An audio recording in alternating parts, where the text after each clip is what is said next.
Dance, dance.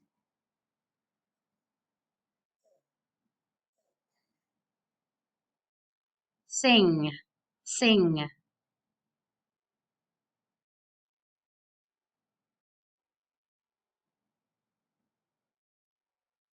Play the keyboard, play the keyboard.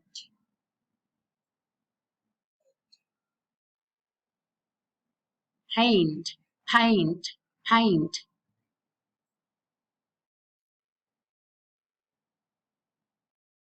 Draw, draw.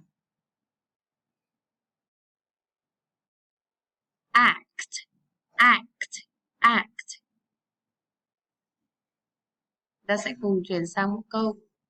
Có câu chúng ta có đó là I can và I can't. Hoặc là I cannot là I can dance. I can't draw.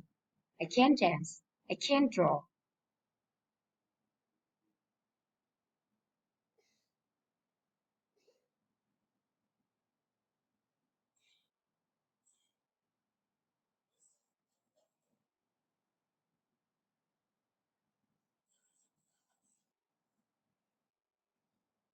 Chúng ta có phần này là there is a talent show các bạn nha. Chúng ta sẽ cùng nhau luyện đọc bài hội thoại. There's a talent show on Friday. There's a talent show on Friday. Yay! I can play the keyboard. I want to do it at the talent show. Great idea, mine.